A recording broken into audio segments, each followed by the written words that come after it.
Na época da pandemia, aconteceu uma coisa comigo que me marcou profundamente. Nunca tinha presenciado nada igual. E, sinceramente, espero nunca mais ter o azar de passar por aquilo de novo. Meu nome é Hugo, tenho 39 anos e trabalho como representante comercial. Vivo na estrada vendendo produtos em várias cidades pequenas do interior. Muita gente acha que a vida é boa viajar e dormir fora. Mas eu diria que é um serviço bem ingrato. É cansativo viver pulando de município em município, dormindo em hotel barato e comendo em beira de estrada. Apesar de eu detestar a rotina, não posso negar que o dinheiro compensa. Graças a isso, minhas filhas estudam na melhor escola particular da cidade e minha esposa tem todo o conforto em casa. Então, tecnicamente, não tenho muito do que reclamar. Durante o dia, para diminuir aquela sensação ruim de solidão e o estresse que a estrada causa, gosto de puxar conversa com clientes e socializar o máximo que der. E a verdade é que sempre que paro para ouvir um caos de algum senhor de idade, fico impressionado. O pessoal mais antigo que mora na roça tem muitas histórias que dão até inveja. Mas, sem dúvida, alguns têm uns relatos que, se não fosse pelo que aconteceu comigo naquela noite, eu jamais na vida conseguiria acreditar. Justamente naquela semana, eu estava conversando com o seu Francisco, um dos meus clientes mais antigos, sobre uma das muitas aventuras dele de quando era moço. Hoje ele é um homem de 72 anos, mas já viveu muito mais coisas do que qualquer pessoa que conheço. Naquela tarde, ele estava me contando de uma vez em que voltava a pé para casa à noite quando tinha uns 20 anos. Ele disse que os pais sempre avisavam para não passar perto de uma certa figueira velha na beira da estrada de terra quando escurecia, mas nunca explicaram o motivo. Com aquele espírito de jovem curioso, ele não resistiu e passou pelo lugar. Segundo o que ele conta, viu uma criatura devorando um bicho do mato. Não é estranho que na natureza aconteçam essas coisas. Afinal, bicho come bicho. Mas o curioso era o jeito que o seu Francisco descrevia aquela coisa. Não era um animal comum. Também não era gente. Nem sequer eram desses lobisomens de lenda. Aquilo tinha que ser um demônio, ou talvez aquele tal de chupacabra que o povo fala, embora nem mesmo eu bote muita fé nisso. As histórias do seu Francisco sempre me faziam rir, mas caramba, essa foi diferente. Não era como quando ele contava os casos de costume sobre assombração de fazenda. Dessa vez, eu conseguia sentir o pavor no tom de voz dele, no olhar e na tremedeira das mãos enquanto segurava a xícara de café. A sensação foi tão pesada que até eu comecei a sentir um clima ruim e inventei uma desculpa para sair logo dali. Durante todo o resto da semana, não voltei a vê-lo. De uma hora para outra, as vendas aumentaram e não podia recusar pedido. Afinal, além do salário fixo, a comissão ia ser gorda. Saía de casa de madrugada e chegava muito tarde. Eu não gostava nem um pouco dessa rotina puxada, mas precisava aproveitar a maré boa. Sempre terminava tudo e pegava a estrada para casa por volta das 9 ou 10 da noite. Teve até uma vez que o cansaço foi tanto que dei umas pescadas no volante. No sábado daquela semana, o serviço acumulou e terminei pegando a estrada quase meia-noite. Como as rodovias estavam mais desertas que o normal por causa das restrições da pandemia, resolvi cortar caminho por uma estrada alternativa. Não era estrada de terra esburacada, era uma vicinal asfaltada que cortava uma área de mata fechada usada mais pelo pessoal da região. Enquanto dirigia, o farol iluminou uma árvore gigantesca na beira da estrada. Uma figueira velha com galhos que pareciam braços secos. Na hora, senti um calafrio. Era exatamente o ponto de referência que o seu Francisco tinha falado. Embora não quisesse parar ali de jeito nenhum, meu corpo não me deu escolha. O dia tinha sido tão corrido que eu mal tinha bebido água, mas o café tinha sido muito e a vontade de urinar veio com uma pontada que não dava mais para segurar. Não tinha viva alma por perto, tudo escuro e deserto, então não havia risco de assalto ou de ser visto. Encostei o carro no acostamento, deixei o motor ligado e o farol alto aceso para iluminar onde eu estava pisando, e fui até a árvore mais próxima para aliviar a bexiga. No entanto, enquanto estava lá, escutei um som estranho vindo de cima, que podia ser confundido com um vento ou com uma respiração forte e rouca. De fato, no início, pensei que fosse bicho, mas depois não consegui evitar soltar uma risadinha nervosa. Sério, a história do seu Francisco já estava martelando na minha cabeça. Enquanto ria de mim mesmo, pensei: Hugo, deixa de ser medroso, é só o vento. Assim que terminei, voltei rápido para o carro. Mas olha só a surpresa que eu tive quando girei a chave e o motor morreu. Fiz várias tentativas, mas nada. O painel acendia, mas o motor não girava. Aquilo me surpreendeu demais, pois sou chato com revisão. Carro de representante é ferramenta de trabalho. Não posso ficar na mão. Tentei manter a calma. Deve ser algum fusível, pensei. Esperei uns segundos para tentar de novo. Não passou muito tempo quando, de repente, comecei a escutar outro barulho estranho vindo de fora. Eu tinha certeza absoluta que era o som que alguém faz quando está mastigando alguma coisa de boca aberta. Sabe aquele barulho úmido de carne sendo puxada? Honestamente, eu estava confuso, mas tentei ignorar, pois tudo o que eu queria era sair dali. Mas a coisa seguinte me fez gelar a espinha.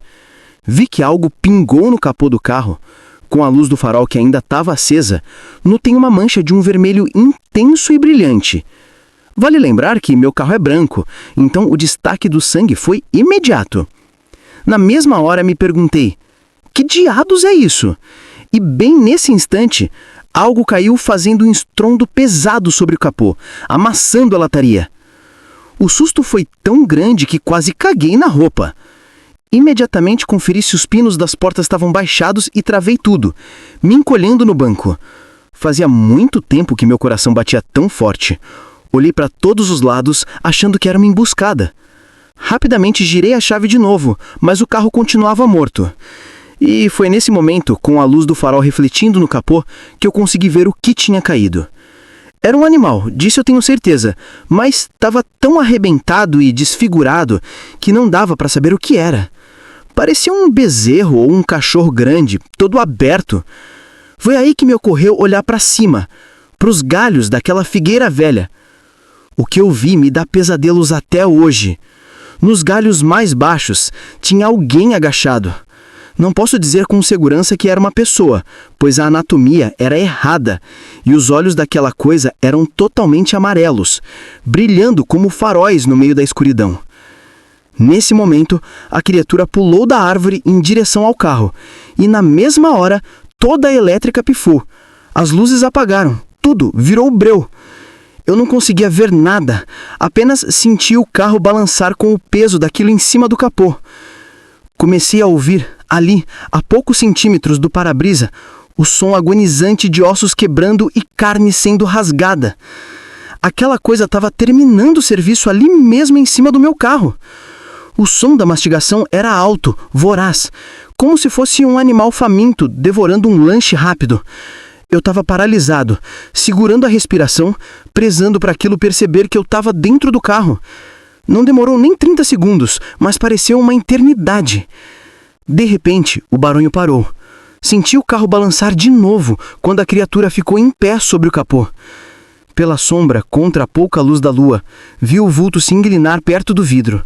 Senti aqueles olhos amarelos fixos nos meus através do para-brisa, mesmo no escuro.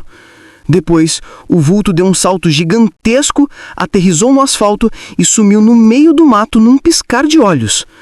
Passaram uns poucos segundos de silêncio absoluto e, como num passe de mágica, as luzes do painel voltaram e o farol acendeu sozinho. Girei a chave trêmulo e o motor pegou de primeira. Arranquei dali cantando o pneu, sem olhar para trás, querendo colocar o máximo de quilômetros possível entre mim e aquele lugar. Assim que cheguei em casa, adoraria dizer que tomei um banho e dormi, mas a verdade é que estava tão traumatizado que passei a noite em claro, sentado na sala com todas as luzes acesas. Fiquei matutando sobre o que aconteceu, e quanto mais pensava, mais a ficha caía. A história maluca do seu Francisco era real. Naquele momento, não pude negar. As palavras daquele senhor ecoavam na minha mente com um peso novo. Aquela coisa na estrada não era um ser humano, e muito menos um animal comum.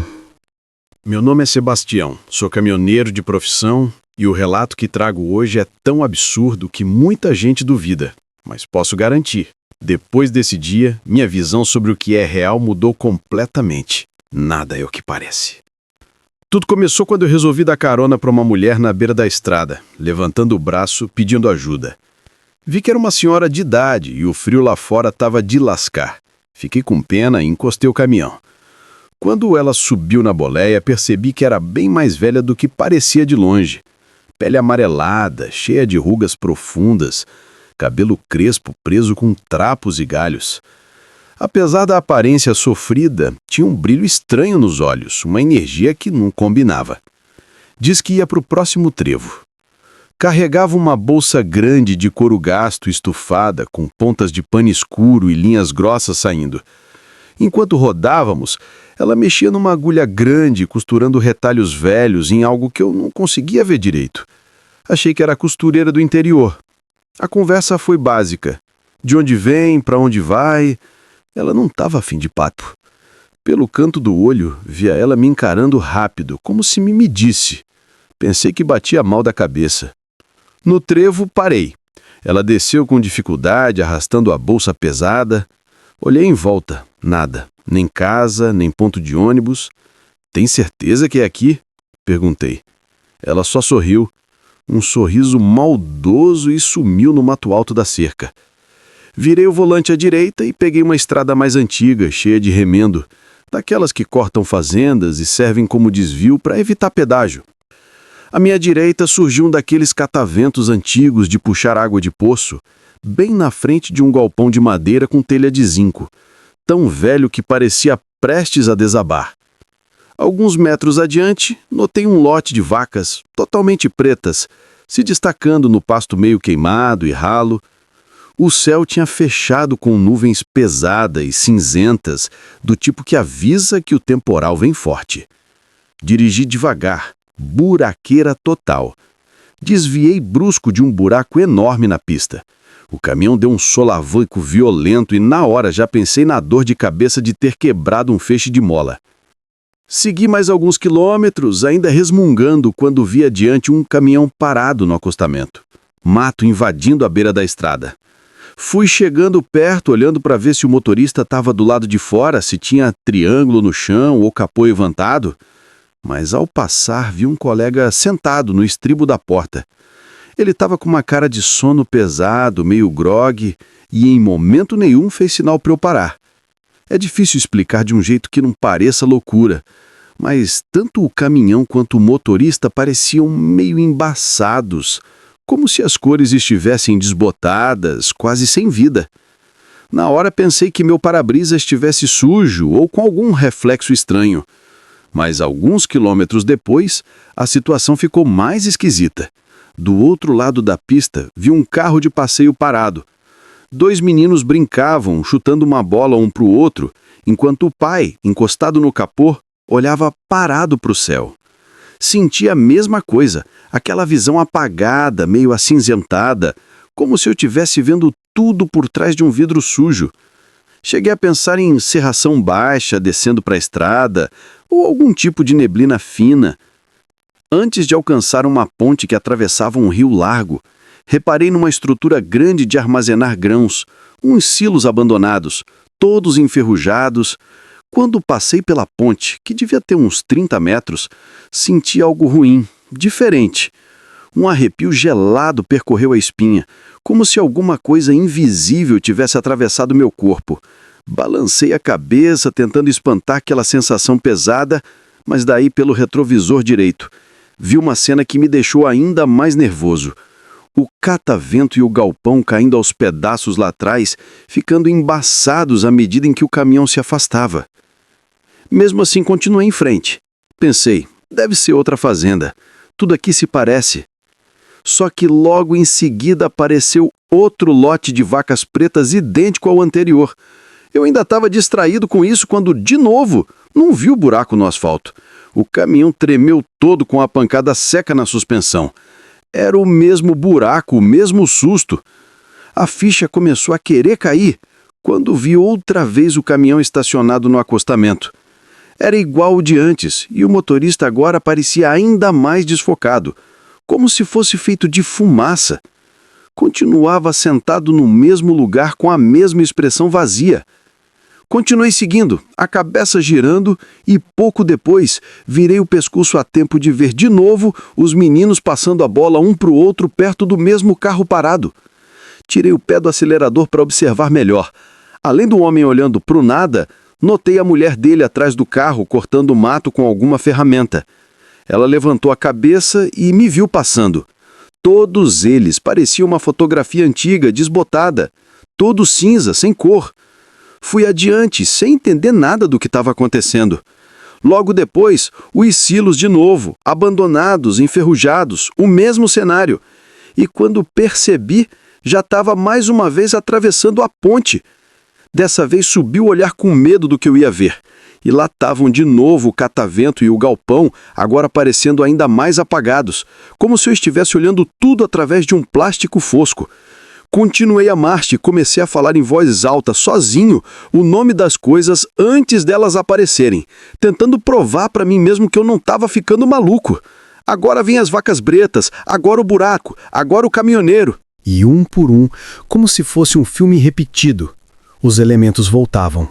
O lote de vacas, a pancada no buraco, o caminhão no acostamento, o homem triste sentado no estribo, a família parada, o carro, as crianças, a bola, o pai olhando o céu, a mulher cortando mato, os silos velhos e, por fim, a ponte. Atravessar a ponte era como voltar para o começo de um círculo. E a cada volta a imagem ficava pior, como se alguém estivesse colocando camadas de um adesivo transparente por cima dos meus olhos. Em uma das voltas, resolvi parar perto do catavento. Quando olhei para trás, a ponte tinha desaparecido na neblina. A névoa branca começava a engolir tudo.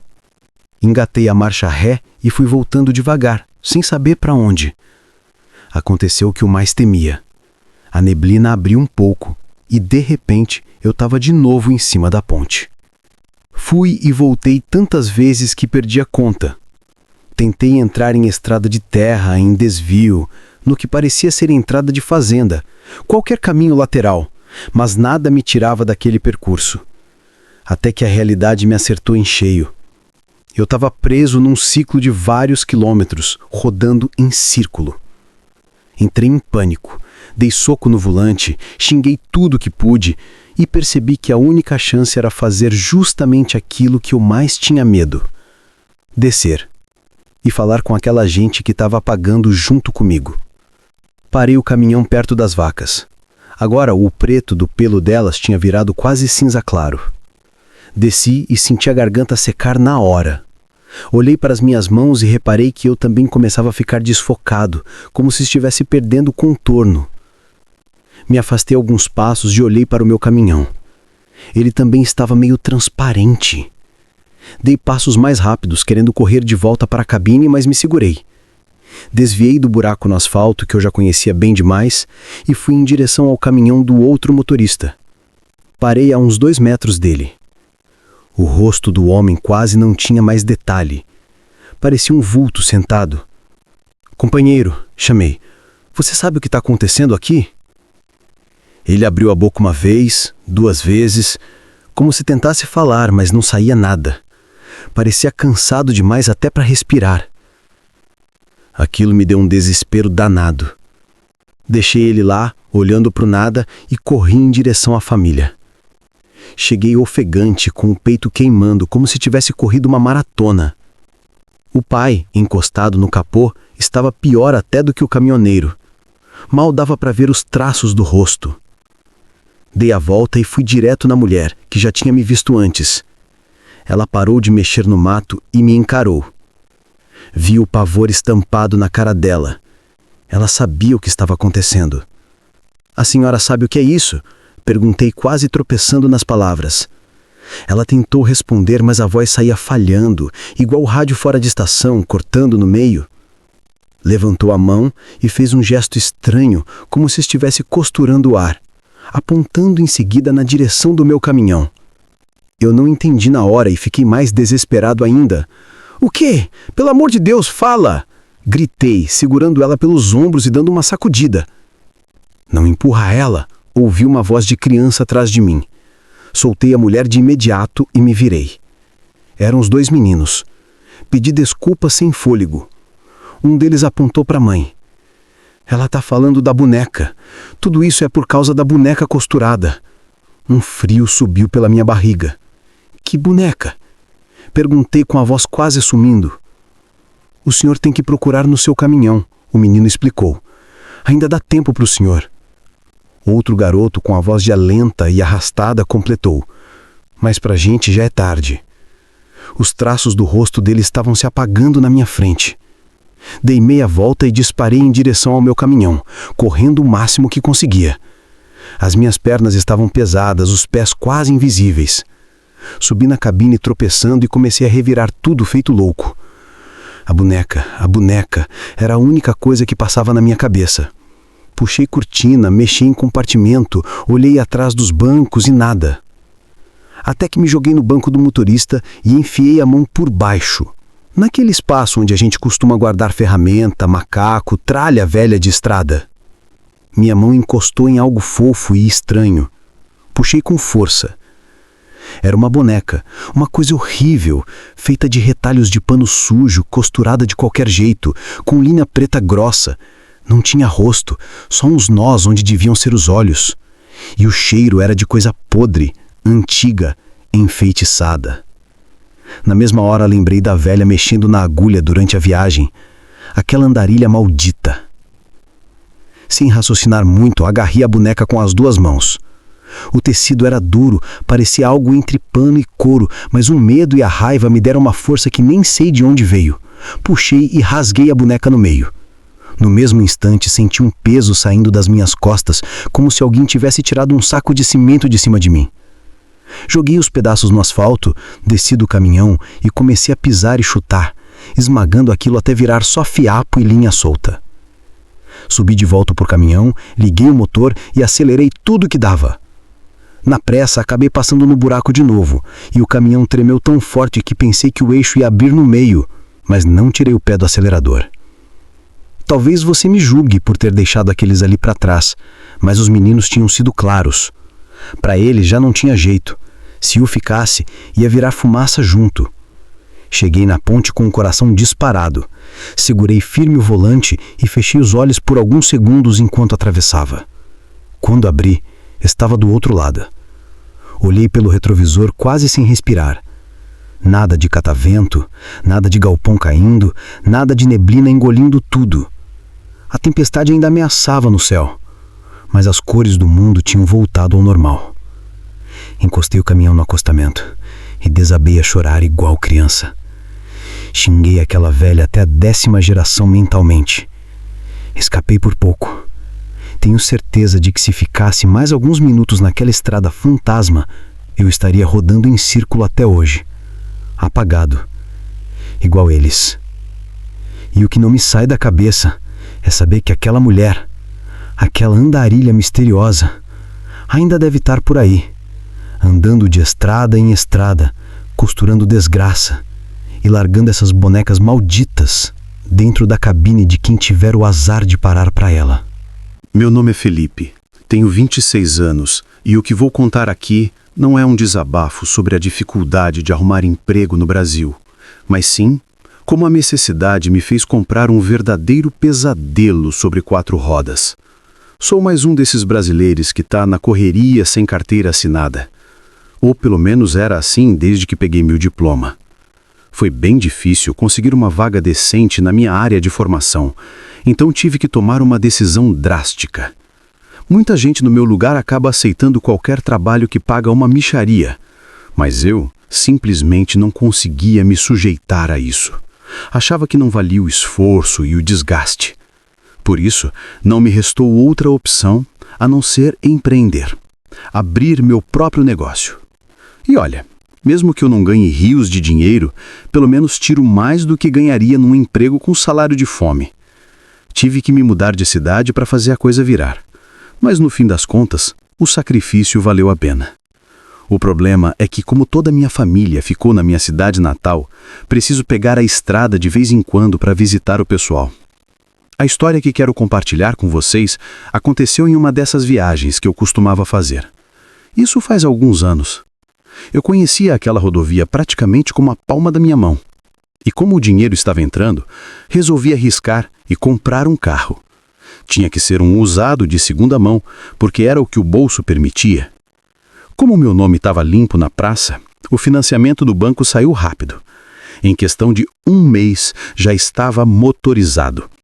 Além de facilitar as visitas, o carro era uma mão na roda para o meu trabalho. Tudo correu muito bem durante os 2 primeiros meses. O carro parecia inteiro, mas passado esse tempo de lua de mel, as coisas começaram a ficar estranhas. Às vezes eu conseguia escutar uns barulhos esquisitos vindo do motor enquanto dirigia, ou pancadas secas vindo do porta-malas.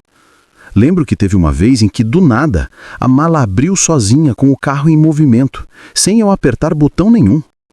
O rádio também tinha vida própria, ligava e desligava quando queria. Tudo isso me deixou meio cismado, e não pensei 2 vezes antes de levar o carro na oficina. Chegando lá, reviraram o motor, olharam a parte elétrica e não encontraram nada fora do normal. Mecanicamente o carro estava zerado. Mas antes de eu ir embora, o mecânico, um senhor já antigo na profissão, me disse uma coisa que me deixou arrepiado. Ele comentou baixinho que, se eu tinha pagado muito barato naquele carro, podia ser porque o dono anterior estava desesperado para se livrar dele e que eu deveria ficar esperto, porque a gente nunca sabe a carga que o antigo dono deixou ali dentro. Ele deu a entender que para o rádio ligar sozinho e as travas abrirem, não era defeito elétrico, mas sim algo mais pesado. Fiquei frustrado e um pouco assustado, mas não podia fazer nada. Precisava do carro e naquela mesma noite tinha que viajar para a casa dos meus pais. Peguei a estrada à noite, tentando ignorar o medo. Fiquei esperto com qualquer barulho e tentei dirigir o mais devagar possível, com o cuidado redobrado. No começo da viagem estava tudo tranquilo, mas de repente, num trecho de reta escura, senti o volante ficar pesado. Ele travou, ficou duro, o que não fazia o menor sentido num carro com direção hidráulica revisada. Tentei forçar para manter o carro na pista, mas ele foi ficando cada vez mais rígido, até que finalmente não consegui mais mexer a direção. No instinto, pisei no freio com tudo. Pro meu azar, o pedal foi até o fundo. Não tinha freio nenhum. Parecia que os cabos tinham sido cortados. Na hora pensei no mecânico, mas sabia que ele não cometeria um erro tão primário. Meu coração disparou e o pânico tomou conta. Mas o pior ainda estava por vir. O carro, de forma totalmente repentina, começou a acelerar sozinho. O motor rugiu alto e o volante, que antes estava travado, começou a girar sozinho, bruscamente, como se alguém invisível estivesse pilotando. Olhei para frente desesperado e vi que o carro estava mirando direto numa árvore imensa no acostamento. Fiz de tudo. Puxei o freio de mão com as 2 mãos, gritei, mas nada adiantou. O carro continuou acelerando em direção àquela árvore como um míssil. Foi inevitável. A batida foi violenta e eu apaguei com o impacto. Quando recobrei a consciência, o rádio estava ligado num volume absurdo e a única coisa que saía das caixas de som eram risadas distorcidas. Eu estava tonto e apavorado. Tentei sair do carro imediatamente, mas algo me segurava contra o banco. Algo estava apertando meu pescoço. Percebi que era o cinto de segurança. Ele começou a retrair, apertando minha garganta devagar, como uma cobra constritora. O mais bizarro é que o mecanismo estava travado. Eu não conseguia me mexer. Comecei a sentir a falta de ar, o desespero batendo forte. Tentei soltar a fivela, mas estava emperrada. Lembrei que eu guardava um canivete no porta-objetos do console central bem ao meu lado. Com muito custo, esticando o braço enquanto perdia o fôlego, consegui tatear o console, peguei o canivete e cortei o cinto num golpe só. Puxei o ar com força, tossindo, e tentei abrir a porta travada. As travas elétricas não respondiam. Por sorte, a pancada tinha feito o vidro da minha janela estilhaçar, mas não cair. Tava parecendo uma teia de aranha. Juntei as últimas forças, chutei o vidro para terminar de quebrar e me joguei para fora, caindo no mato do acostamento. O corpo todo doía, mas eu precisava sair de perto daquela lataria maldita. Foi quando a lanterna traseira piscou e iluminou a lateral do carro. Vi uns riscos fundos na porta do motorista, na lataria mesmo. Pareciam que tinham sido feitos com metal afiado ou garras. Não tenho coragem de repetir as palavras exatas que estavam riscadas ali, mas basicamente a mensagem desejava a minha morte de forma cruel.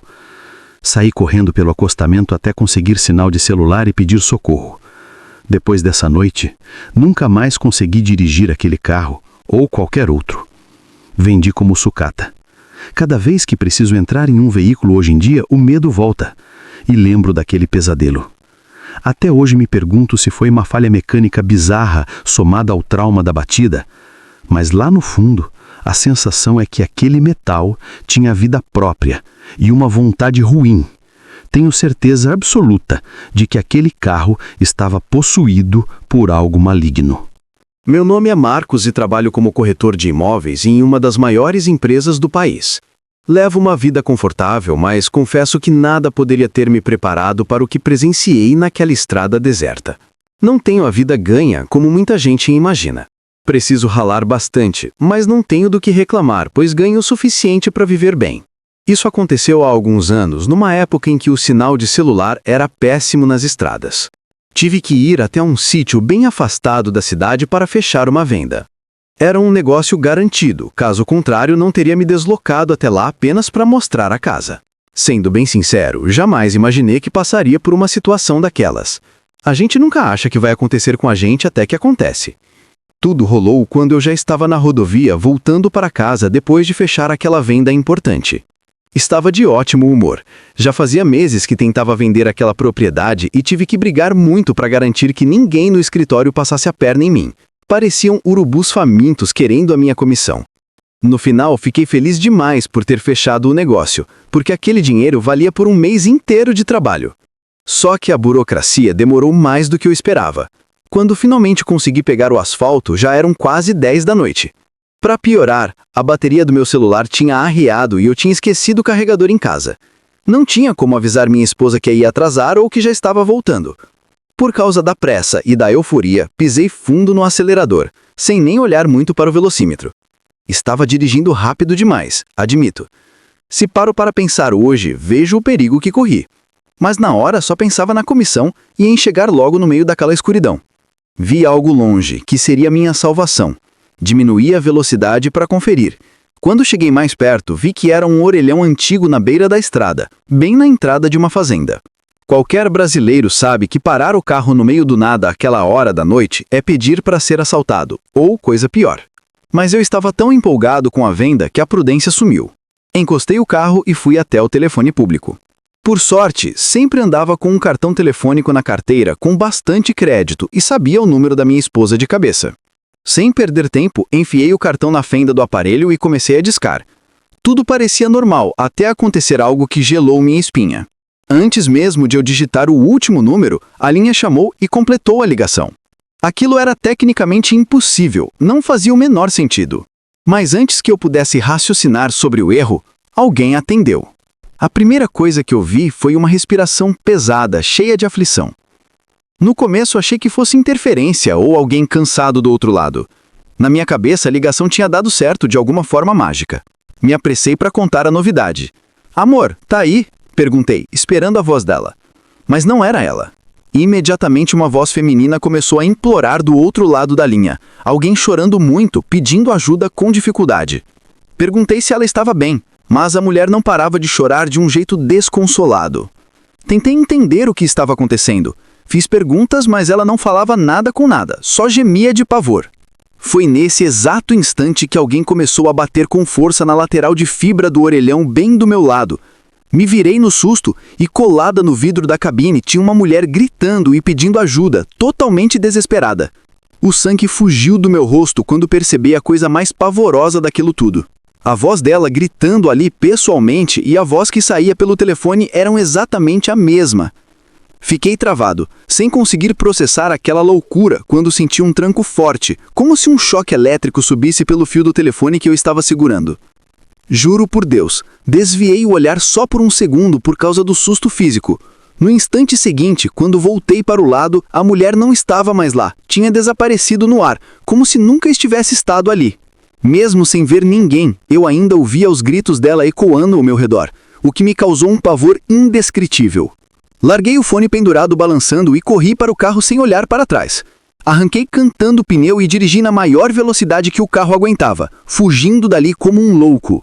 O mais bizarro é que por um bom tempo continuei ouvindo os lamentos daquela mulher, fosse dentro da minha cabeça ou trazidos pelo vento da estrada.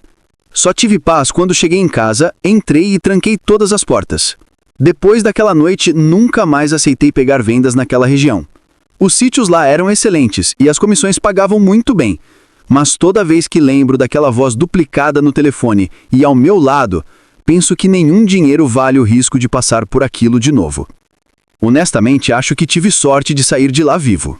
Meu nome é Paulo César, muito prazer. Sou agente de trânsito há 10 anos. E antes de entrar nos detalhes dessa história, preciso que vocês entendam a realidade da nossa profissão. O agente de trânsito é, vamos ser sinceros, aquele tipo de figura que a população não morre de amores. A educação no trânsito aqui no Brasil é precária. O pessoal dirige de um jeito agressivo, arriscado, e nós somos os encarregados de colocar ordem na casa. E esse trabalho muitas vezes termina naquela multa pesada que dói no bolso ou na apreensão do veículo quando a gente é obrigado a chamar o guincho e levar para o pátio. Apesar dessa tensão diária e de ouvir desaforo, eu tento fazer meu serviço de forma honesta, mantendo a calma. Só que tem vezes que isso é impossível, como naquela noite em que eu precisei iniciar uma perseguição que quase custou minha vida e minha sanidade. Mas deixa eu contar tudo do começo. A chefia da Secretaria de Trânsito, em conjunto com a Polícia Rodoviária, já vinha planejando há semanas uma operação noturna, uma blitz grande em uma das saídas da cidade. Aquele trecho de estrada era famoso pelos rachas e pega durante a madrugada.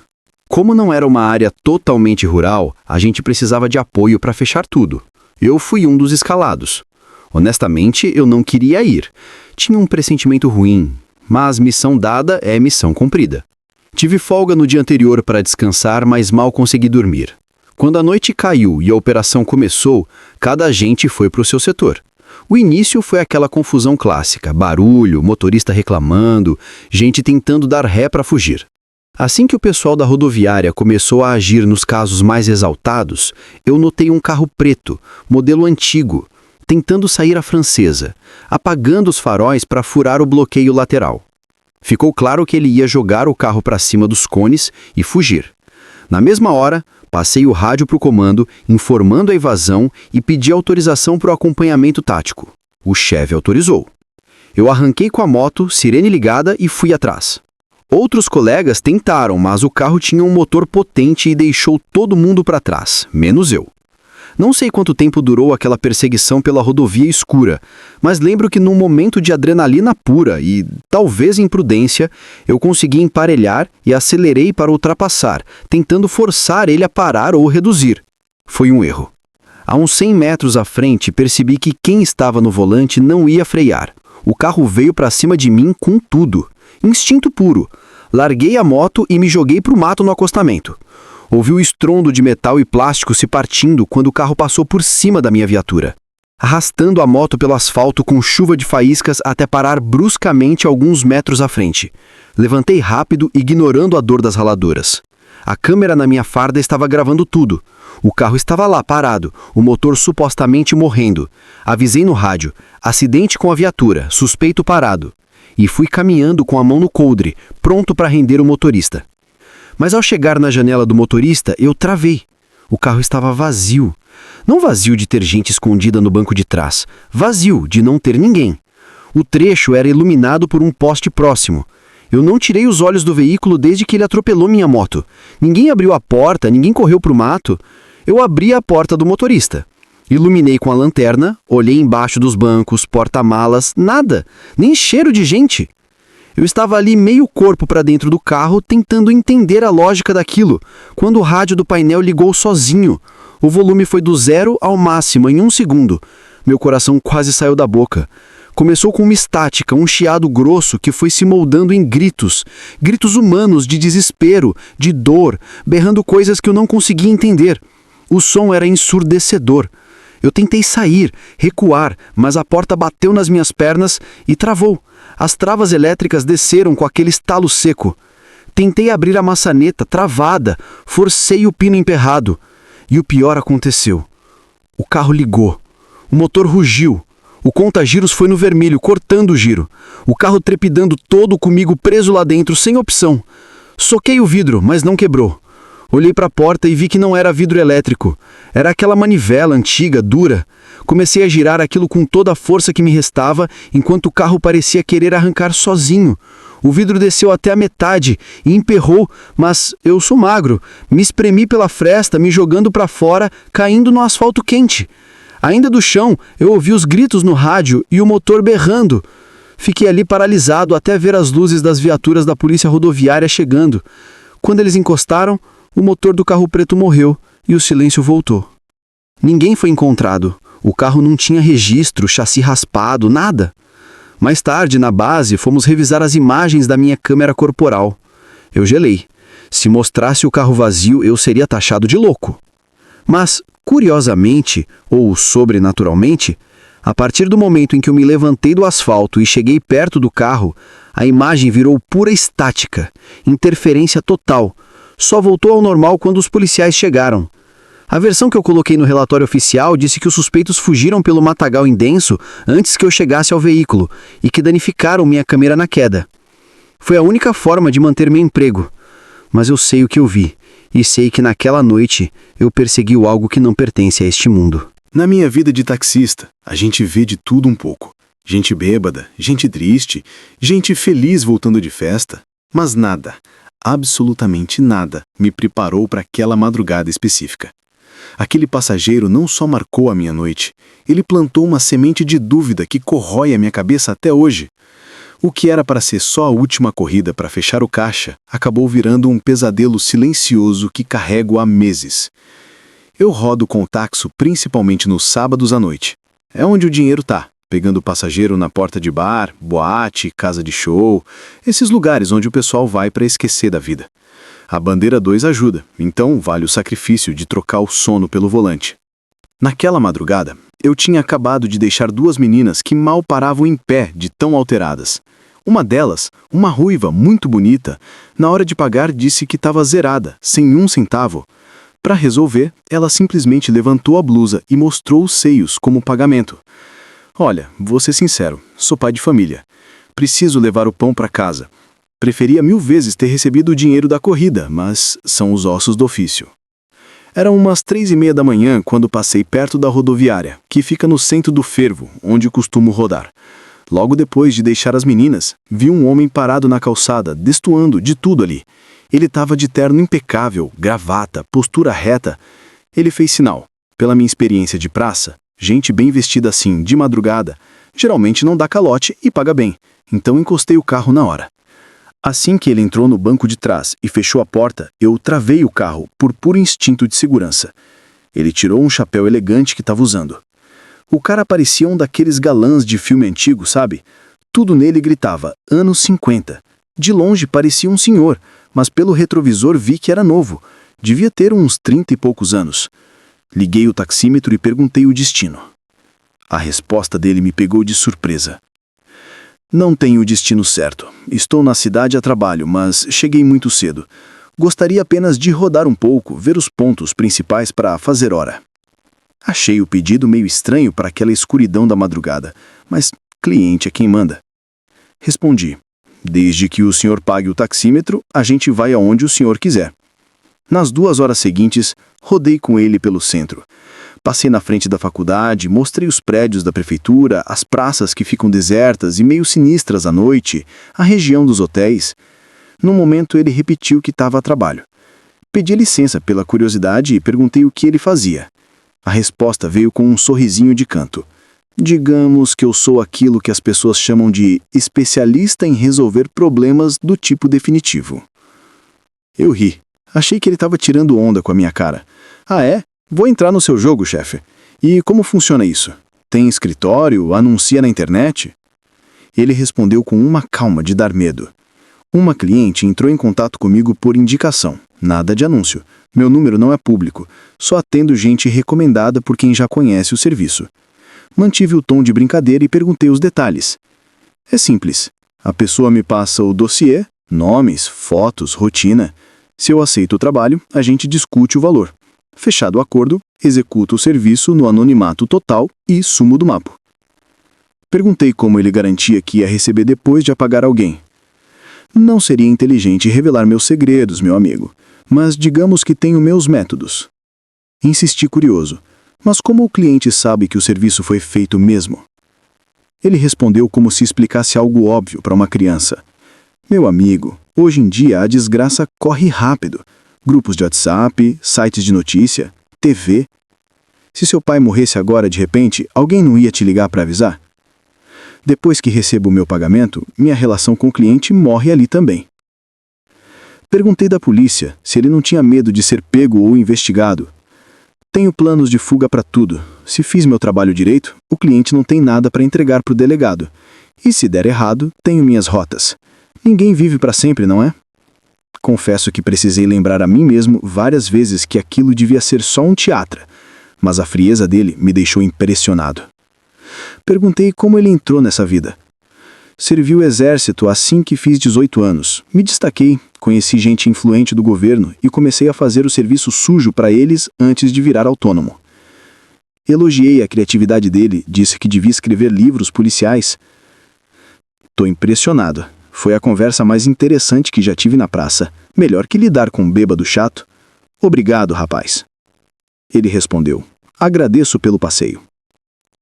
Percebi que ele queria encerrar. O sol já estava querendo sair e o cansaço batia forte. Aproveitei para fazer a pergunta que estava entalhada. O senhor, quando disse que veio a trabalho, significa que veio matar alguém aqui na cidade? Um sorriso torto apareceu no rosto dele. Na verdade, essa era a intenção, mas recebi um cancelamento de última hora. Pelo contrato, fico com a metade do pagamento que recebi adiantado, então não saí no prejuízo. É direito da mulher mudar de ideia. Espero que ela e o marido se acertem, resolvam os problemas em casa. Parei o carro perto dos hotéis no centro, onde ele pediu. Ele puxou um maço de notas de R$ 100. Devia ter uns R$ 700 ali. E me entregou tudo. Fica com o troco. Você mereceu. Foi uma noite agradável. Muito obrigado, senhor. Para mim também foi excelente. Ele saiu do carro, bateu a porta, mas antes de se afastar, se abaixou na janela aberta e disse uma frase que gelou meu sangue da cabeça aos pés. Obrigado por me mostrar a cidade, Francisco. Cuida bem da Fernanda e evita confusões, viu? Ele deu uns tapinhas no meu ombro e saiu andando. Dirigi para casa com as mãos tremendo. Como aquele homem sabia o meu nome e o nome da minha esposa? Minha identificação de taxista fica guardada no porta-luvas por segurança à noite. Meu nome não estava visível em lugar nenhum. Repassei a conversa toda na cabeça. Eu nunca falei meu nome, muito menos o da minha mulher. E como ele sabia que eu era casado? Eu não uso aliança há faz anos. Perdi num bueiro, lavando o carro e nunca comprei outra. Também não tinha como ele adivinhar que a Fernanda e eu tínhamos voltado a ficar juntos só uma semana antes, depois de meses separados e quase assinando o divórcio. Quando entrei na garagem, a ficha caiu de um jeito aterrorizante. E se não fosse história? Se fosse verdade? Saber nossos nomes significava que ele tinha um dossiê, que ele tinha sido contratado para me apagar. Entrei em casa e encontrei a Fernanda na cozinha. Ela estava tranquila preparando o café. A ideia de que minha própria esposa pudesse ter encomendado minha morte e desistido na última hora porque voltamos, me deixava enjoado. Tive vontade de gritar, de perguntar, de jogar na cara. Mas e se ela confirmasse? Eu não estava pronto para ouvir. Fiquei em silêncio, paralisado enquanto ela cortava um pedaço de bolo para mim com todo o carinho do mundo. Hesitei. Olhei para aquele bolo, olhei para o sorriso dela. Aceitei, mas engoli a seco. Desde então, tento esquecer aquela madrugada, mas a desconfiança mora comigo agora. Quem sabe um dia eu tenha coragem de confrontar a Fernanda, mas, por enquanto, o medo me cala. Às vezes, a ignorância é a única coisa que mantém uma família unida, debaixo do mesmo teto. Me chamo Gabriel, e o que vou contar agora aconteceu faz alguns anos, na época em que eu vivia no trecho puxando carga pesada e achava que nada me assustava. Era uma noite de outono. Fazia um friozinho chato e o mundo parecia quieto demais. Eu já estava no volante há horas sem parar e o cansaço começava a pesar nos olhos. Meu destino era uma cidade pequena no interior, lá para as bandas do norte do estado, e ainda tinha muito chão pela frente. Tudo começou tranquilo. Saí do centro de distribuição na capital por volta das 3 da tarde. O caminhão estava carregado até a boca com eletrônicos, uma carga visada demais pela bandidagem que eu precisava entregar logo cedo na manhã seguinte. O início da viagem foi de boa, ouvindo um modão e olhando a paisagem. Mas a coisa mudou de figura quando precisei sair da rodovia principal. Tinha rolado um acidente feio mais à frente, trânsito tudo parado. E para não perder o horário da entrega, resolvi cortar caminho por uma estrada de terra que o GPS indicou. Esse desvio era uma estrada antiga, daquelas de chão batido que quase ninguém usa, cortando uma mata fechada. Não tinha um poste de luz naquela região, e conforme a noite caía, o breu engolia tudo. A estrada estava uma porcaria, cheia de costelas de vaca e curvas perigosas. Mas o que me deixava agoniado mesmo era o silêncio. Parecia que nem o ronco do motor do caminhão conseguia quebrar aquele clima pesado. Depois de um tempo, comecei a sentir um arrepio ruim. Toda vez que espiava pelo retrovisor, tinha a impressão de que algo vinha atrás de mim. Era só uma sombra, um vulto escuro que mantinha sempre a mesma distância da carreta. Tentei focar na direção e pensar que era coisa da minha cabeça, fruto do cansaço da estrada. Só que aquela sensação não passava nem a pau. Conforme eu avançava, coisas estranhas começaram a acontecer. O rádio, que estava desligado, ligou sozinho num chiado alto de interferência, me dando um susto danado. Desliguei na hora, mas o clima dentro da cabine pesou. Às vezes parecia que eu ouvia sussurros vindo da boleia, logo atrás do meu banco. Mas toda vez que olhava não tinha ninguém lá. Meu nervosismo foi lá no alto e já não conseguia mais achar explicação lógica para aquilo. De repente, numa daquelas curvas fechadas, alguma coisa atravessou a estrada na frente do farol. Pisei no freio com tudo, o coração quase saindo pela boca. Parecia uma pessoa, mas o jeito que se movia era bizarro, como se estivesse flutuando em vez de andar. O vulto sumiu no mato, e por um momento fiquei na dúvida se continuava ou dava meia volta. Decidi seguir, rezando para chegar logo em algum lugar movimentado ou voltar para o asfalto. Mas a figura apareceu de novo. Dessa vez estava mais perto, no acostamento. Deu para ver o rosto dela. Era uma mulher com a pele branca demais e olhos fundos pretos. Ela olhou fixo para mim com um olhar vazio que me deu um frio na espinha. Acelerei, tentando deixar ela para trás, mas parecia que ela acompanhava o caminhão sempre na mesma distância. Cheguei numa curva bem fechada e quando virei o volante, vi algo que me fez travar as rodas no susto. Tinha uma cruz velha de madeira fincada bem na beira do barranco. Lembrei na hora das histórias que a galera contava nos postos sobre aquele trecho e as visões que o povo tinha. Aquela cruz devia marcar o lugar onde alguém morreu num acidente feio. O medo tomou conta, mas sabia que tinha que sair dali. Tentei acelerar, mas o motor engasgou e morreu. O painel apagou. O pânico bateu forte. Ali, parado no meio do nada, com uma carga milionária de eletrônicos, eu era um alvo fácil para qualquer quadrilha, fora o pavor daquela assombração. Conferi as travas das portas na hora. Nem a pau que eu ia descer dali. Fiquei girando a chave, suando frio, implorando para o motor pegar, mas nada. Foi quando eu ouvi uma batida no vidro bem do meu lado. Era ela. A mulher estava colada na janela com o rosto pressionado no vidro. Ouvi a voz dela abafada, pedindo ajuda, mas o tom era de gelar o sangue. Parecia vir de dentro da minha própria cabeça. Eu tremi igual vara verde, sem coragem nem de olhar para o lado. Girei a chave de novo com toda a força e, graças a Deus, o motor rugiu e pegou. Arranquei dali patinando na terra, jogando barro para todo lado, deixando para trás aquela cruz e aquela assombração. Consegui chegar na cidade de destino quando o dia estava clareando. Estava acabado e tremendo. Contei o que rolou para alguns colegas do ponto de descarga, mas quase ninguém botou fé. Acharam que eu tinha cochilado no volante. Desde esse dia, não passo naquela estrada nem que me paguem o dobro. Até hoje, se passo perto daquela região, sinto que a sombra continua lá na curva, esperando o próximo coitado.